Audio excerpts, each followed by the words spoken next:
All right, I suggest we start. Looking at the TV, I guess we are very well attended analyst conference. So, ladies and gentlemen, hello from Salzgitter and welcome to our analyst conference regarding the results of the first half 2022. 6 months that were obviously exceptional in many ways. Our CEO, Mr. Groebler, and CFO, Mr. Becker, will comment on that in a minute. Concerning today's procedure, as you are used to it, we will start with a presentation of our CEO and CFO before jumping into Q&A. Since most of you seem to have another appointment in an hour or so, without further ado, I'd like to hand over to Mr. Groebler. Thank you very much, and a very warm welcome also from my side. I would like to guide you through some of the topics and then hand over to Burkhard Becker for financials. If you look at the highlights of this first half, we'd like to point out 5 points, and we certainly will go through them in more detail through the presentation. Of course, we are very proud to deliver the highest operating result for a first half year in company history, which is, I would say, a very good combination of high productivity of our assets and our people and high prices across all sectors, and we will go through that later. We have taken an investment decision, or our board has taken an investment decision and allocated own funds in the order of magnitude of 223 million euros to realize the Salzgitter program stage 1, which will allow us to deliver green steel as of the end of 2025 with a target of 1.9 million tons of green steel once this first phase is completely operational. We also continue to work with our strategy. As you might recall, our mission is partnering for transformation. Hence, we have further developed partnerships with partners like customers, like suppliers of energy and raw material, as well as plant manufacturers, to ensure that the strategy that we're on is well accompanied by partners and is also safeguarded on the critical points. Of course, we are also looking at energy and how to overcome the energy crisis that we're, I think, all facing these days. We as Salzgitter are happy to be part of the solution how to overcome this crisis by delivering pipes for the German LNG terminals to be built. So we are supporting both Wilhelmshaven and Brunsbüttel with pipes coming out of Salzgitter to enable them to get operational as fast as possible.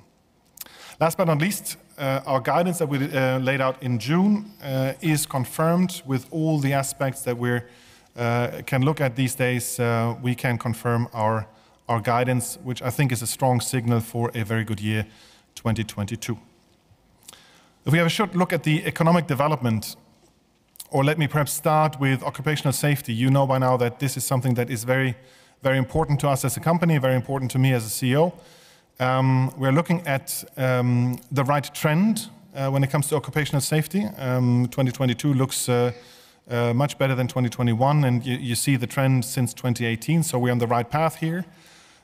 Still, there's a way to go, given that our group-wide goal is to have 0 accidents throughout the entire company. So, well underway, but still a bit to go and work also for us in the future. I think what is important in this context is also to say that this is not only a technical question, how to make some workplaces safer, it's also a cultural question, how to approach health and safety as an individual, for myself, but also for me and for my colleagues. So that's certainly, those 2 elements are part of the program that we're looking at. Now, looking at the economic development, we have seen, and you all have followed that, sharp rising raw material prices in the second quarter, especially after the breakout of the Ukrainian war. We have seen also steel prices with a sharp increase at the same time. We now also see a certain normalization, especially on the raw material side, and as you can see on the right-hand side of the graph, also spot prices for steel have come down a bit, and we're back to to levels that I think we all know from the past. What is important, though, to mention is even though normalization both of raw material and steel prices is ongoing, we operate still at positive margins based on total cost. I mentioned energy before, so if you look at energy supply a bit more in detail, the situation is tense. That is not only for Salzgitter, I think it's for the entire industry, it's for the entire German situation, and it cannot be ruled out that the situation deteriorates further. However, I think that's also always important to remind ourselves on is that the gas supply right now in Germany is stable, and for the foreseeable future also no changes in sight. However, we have seen high prices, very volatile prices for electricity, but also for natural gas, which of course affect also our production. We have seen production cuts, especially at Peiner Träger, PTG, as a response to hourly electricity price peaks.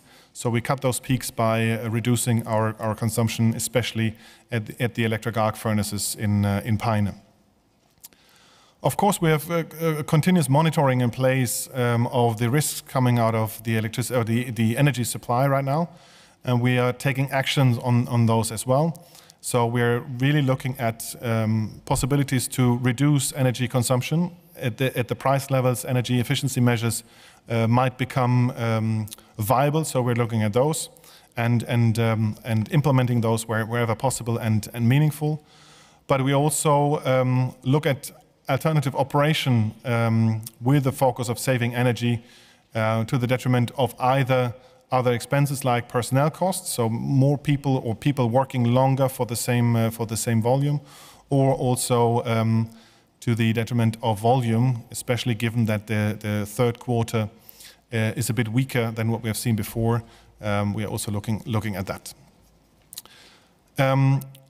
Early on, we have done an analysis for all technical equipment in case continuous gas supply cannot be secured anymore, and we have contingency plans in place, so there is no danger for any technical equipment if gas supply is cut, as long as it is cut in a controlled manner, and we have at least some time to act upon that. So all in all, I think we have taken the measures we can take, and we are prepared also for the worst when it comes to shortages. Again, right now we don't have them, and we don't see them for the foreseeable future. But I think nobody knows how the autumn will actually develop. Hence, we're well prepared for that as well. Looking at key data, only picking up some highlights here, and Burkhard Becker will go through the numbers in greater detail. I think what you can see here is that the production has been basically stable if you compare first half of 22 with the first half of 21.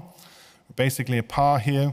So the uplift in terms of result comes solely from prices. So I think that's what we have seen. We have seen sharp price increases. You have seen the graph before, and those now are reflected also in the numbers here. Sales have increased by roughly 50%, and we were able to actually capture that on the EBT side with threefold result compared to last year's first half, 970 compared to 305. I think that shows very nicely sort of how we have been able to really capture those prices and deliver the result that you have seen here. If we have a look at a short look at strategy, I think there's one highlight I would like to mention. On July 13th, we have had the supervisory board meeting of Salzgitter AG, and the supervisory board approved an investment into Salzgitter Phase 1, 723 million euros. Own funds have been approved for the realization of the first stage. So we are actually now entering in the delivery of Salzgitter as we have talked about now for some time. Now it's really happening. These are own funds. I think it's important to state also here that This is no public funding included. There's no public funding included for the time being. We have applied for public funding, and we expect an answer from EU within this quarter, Q3 2022, to then have the full funds available to implement SALCOS Phase 1. What is important and also shows the confidence that we have when it comes to public funding is we have an early start of measures allowed by the Ministry of Economy in Berlin. This actually allows us to maintain the ambitious schedule leading to first green steel by end of 2025. With that, and this is something you have heard before, we are able to produce 30% of the current volume via SALCOS in 2026, hence roughly 1.9 million tons of steel through SALCOS, hence green steel in the second half of this decade. Total funding for stage 1 is roughly 1.5 to 2 billion euros. We're still in discussion with some of the suppliers, hence the number is not yet fully fixed. In the graph, you see sort of the technical concept. We have walked you through that before. The core of the SALCOS process is the direct reduction plant, which you see in the middle. It's fed by iron ore pellets and hydrogen in the end. Knowing that we won't have sufficient hydrogen by 2025, we can start with natural gas. So a combination of natural gas and hydrogen gives us direct reduced iron that we then melt in the electric arc furnace together with scrap to get the crude steel. And then from there on, we move into existing facilities with the secondary metallurgy and the whole downstream activities that we have here on site. So that's the process, unlike the blast furnace, which emits carbon dioxide, the direct reduction plant emits H2O, which is then water. So that's the very core of the CO2 reduction that we're gonna have with SALCOS. I talked about partnering before. This is just to show you how we have been able to attract partners for the SALCOS transformation. And if you look especially at the customer side, I think it's very important and also comforting to see that more and more customers are interested in getting access to green steel. So we're signing contracts with customers for green steel deliveries as of 2026. And also with a definition of a green steel premium. So there's a lot of momentum in that market right now, a lot of momentum for us right now, and gives us a lot of comfort that green steel will be a premium product as soon as available.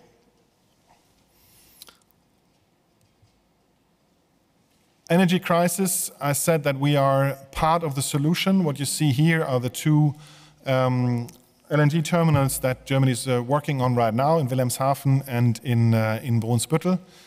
Both of them will be connected with pipes coming from Salzgitter, coming actually from the site here in Salzgitter. And for Brunsbüttel, on top of the 57 kilometers of a connection pipe, we're also delivering roughly 3.5 kilometers of high pressure pipes to then connect to the high pressure network. So we are part of the solution, and we have done a lot of work internally here to make sure that those pipes will be delivered ahead of schedule, if possible. In Wilhelmshaven, we've been able to do so that actually the earliest works could start in Wilhelmshaven already, and pipes are laid as we speak. And with that, I would hand over to Burkhard Becker for the financials. Yeah, thank you, Gunnar. Good afternoon, ladies and gentlemen, from my side also. As Gunnar Groebler pointed out, the steeply increased steel prices gave us the opportunity to earn an EBITDA of 1.138 million euros, and an EBT tripled to 970 million. Aurubis, 82 million, is a part of this 970 million for our participation of nearly 30% with the earnings after taxes. The increased working capital is a consequence of the steeply increased prices, the product prices, the margins, and the raw material and energy prices. For the details, I get back in a minute. Financial statement. The turnover increased by 2.2 billion euros. On the other side, you see the steep increased cost of materials from increased coal prices, as Gunnar Groebler showed the slide from the energy prices. If we now net out the increased sales and the increased cost of material, you come to a difference of precisely 769 million euros. And from that number, you have the main driver for the increased EBT, 665 million euros. On the other side, some increased expenses, personal expenses especially. You see here big differences in the magnitude of 300 to 400 million on other operating income and expenses. That is from accounting, because the impacts from hedging have to be reported gross and not, as in the past, netted. So we have to net this out to see the operational picture. Consolidated balance sheet, non-current assets. The main difference here is the deferred income taxes. This has to be seen in correspondence with the changes in the pension liabilities. As end of December, we had to apply an interest rate of 1.3%. And end of June, 3.4%. We have a decrease in the pension liabilities, and on the other side, this impact on the deferred income taxes. So that has to be seen in combination. And in the current assets, it is the increase in inventories and trade receivables from the business as we described it. Looking on the equity and liabilities, we have this increase of 1.4 billion in equity, meaning that our share equity to total asset is now 42%. Two sources. One is the result after taxes, and the second is the difference in the pension liabilities that goes neutral to the equity.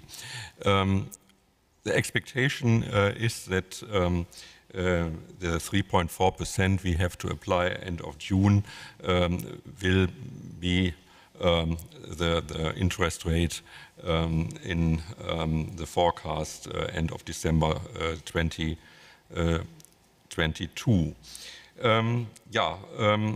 Other changes is on the financial liabilities side. That is a consequence of the higher demand for working capital financing. Our view is mainly on the net financial position.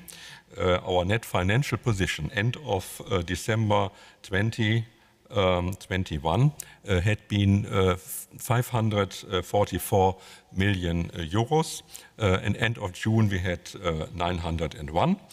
So we have this difference of 357. Expectation is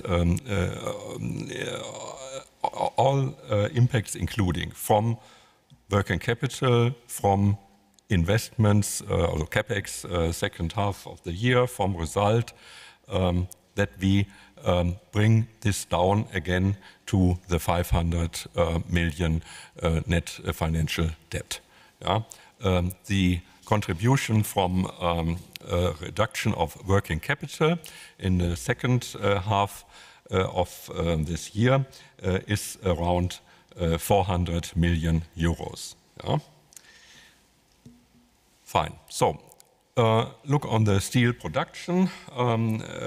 Here I look on the EBT 559.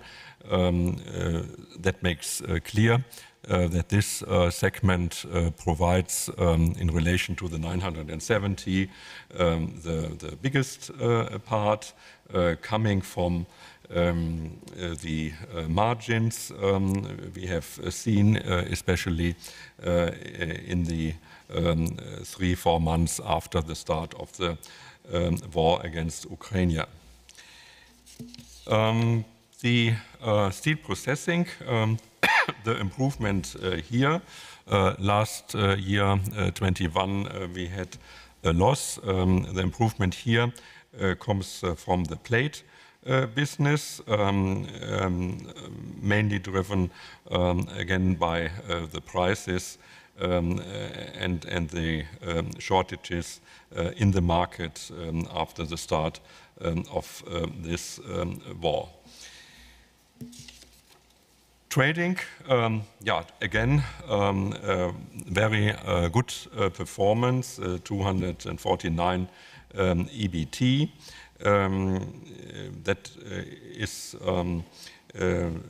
partly from shipments. They are also increased by 10%, roughly, but the major impacts comes again with the prices. Technology, yeah, I look here now on the order bookings. You see here that technology is on a very good way. The order backlog increased, covers the next 10 to 12 months in the project machine business, and also good in the spare part and service business.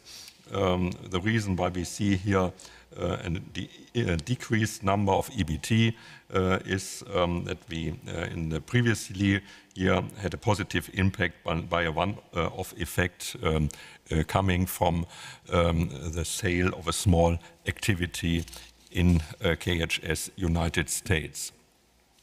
Industrial participations, here beyond the smaller service companies of Salzgitter, we have the contribution from Arubis, 84.3 million in the first year. Working capital, yes, we have a significant increase. We have here the development by quarters since end of 22. I can assure you that the performance, measured by KPIs like turnover of inventories, days sales outstanding, etc., is as good as in the past. The reason is that we have these increased prices. Only to give you a little color, beginning of 21, we had average per ton in flat steel, in piler träger, in plate business around 500 to 600 euro per ton. Yeah? In the peak, meaning Q1, Q2, we had for these products between 1100 and 1300. Yeah? And that drives the working capital increase here. And again, expectation is that we bring this down from the end of June number by around 400 million euros. Investments and depreciation. First half year, CapEx and depreciation is more or less on the same level. I expect for the second half of the year around 350, including around 120 million for Salzgitter. Expectation for next year is that after the big investments, galvanizing line 3 here in Salzgitter, that went on in time and in budget on stream end of June, and after the investments in Ilsenburg, we come back to a normal level of Salzgitter, meaning around 300 million. And we are still in negotiations. It is clear with the manufacturer of the equipment for Salzgitter. But first, preliminary view on CapEx Salzgitter 23 net is around 250 million in addition to the 300 we have normally. Yeah. Guidance, sales in the region of 13 billion, EBITDA between 1.4 and 1.6, and EBT as announced 1 billion to 1.2 billion, and this would lead to a return on capital above the previous year's figure. Thank you very much. Thank you very much.